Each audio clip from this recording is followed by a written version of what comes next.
EVM का आंदोलन जो है कहीं ये इस शोर शराबे में इलेक्शन के दब ना जाए। इलेक्शन एक ऐसा व्यक्ति लड़े जो ईवीएम को ईवीएम के अंदर जाके भी घुस के भी हरा सकता है। मुझे चुना गया है कि मैं इन सब चीज़ों को रोक लगाने में देश का सबसे अच्छा व्यक्ति माना जाता हूँ। मैं ये ऐलान करता हूँ यहाँ से, आज के बाद रामपुर में संविधान और कानून का राज चलेगा। किसी की गुंडाई, चाहे वो वर्दीधारी गुंडे हो या दूसरी तरह के गुंडे हो, गुंडाई नहीं चलेगी। रामपुर से क्यों आपने चुनाव लड़ने की? आजम खां के भी जिला, भाजपा की भी ये मजबूत जिला है, क्या वजह है?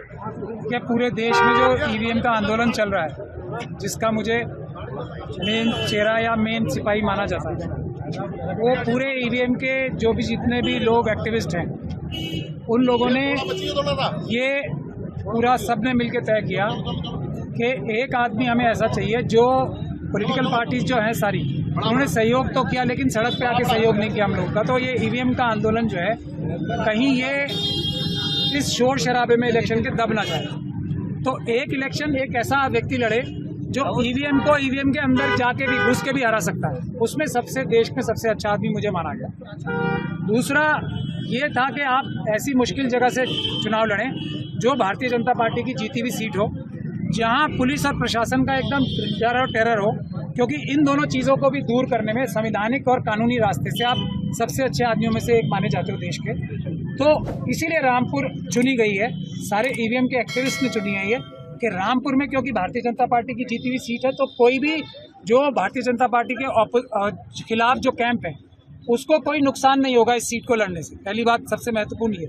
दूसरी बात ये कि यहाँ पे जो इतने सीनियर लीडर हैं, आपने अभी उनके बारे में बताया भी, उन्होंने एक बहुत ही मार्मिक पत्र लिखा यहाँ की ज़मीनी हालात के बारे में, कि यहाँ के जो अधिकारी थे 3 साल की जगह उन्हें 5 साल तक इसीलिए रखा गया कि वो चुनाव में वैसी ही गड़बड़ी और धांधली कर सकें जिस तरीके की पिछली बार की गई थी।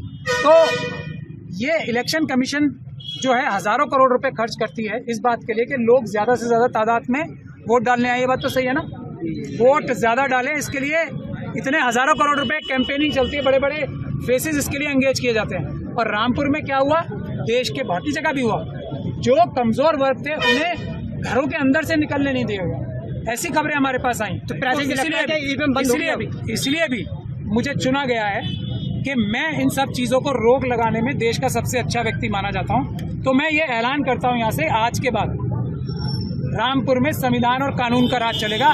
किसी की गुंडाई, चाहे वो वर्दीधारी गुंडे हो या दूसरी तरह के गुंडे हो, गुंडाई नहीं चलेगी। इस बात का ऐलान करने में आया हूँ। ईवीएम बंद हो सकती है आपका? ईवीएम के खिलाफ जो विरोध, ईवीएम के खिलाफ जो विरोध है, आपने बहुत 2 महीने से कौन सा प्रचार कर रहे हैं आप? मैं अभी भी बता रहा हूँ आपको, कानूनी तौर पर इसीलिए मुझे चुना गया ना, ये मुश्किल सीट से, जो भारतीय जनता पार्टी की जीती हुई सीट है, कि कानूनी तरीके से। और मैं ये साबित करके दिखाऊंगा आप सब लोगों के सामने आने वाले दिनों में। आज भी पेपर बैलेट से चुनाव होना कानून है, ईवीएम से चुनाव होना आज भी गैर कानूनी है, जब तक के चुनाव आयोग किसी खास सीट पे खास वजह ना बताए कि हम यहाँ पे मतपत्र से, पेपर बैलेट से चुनाव नहीं करा सकते। इसलिए हम चाहते हैं कि यहाँ पे ईवीएम से चुनाव हो। ये कानून है।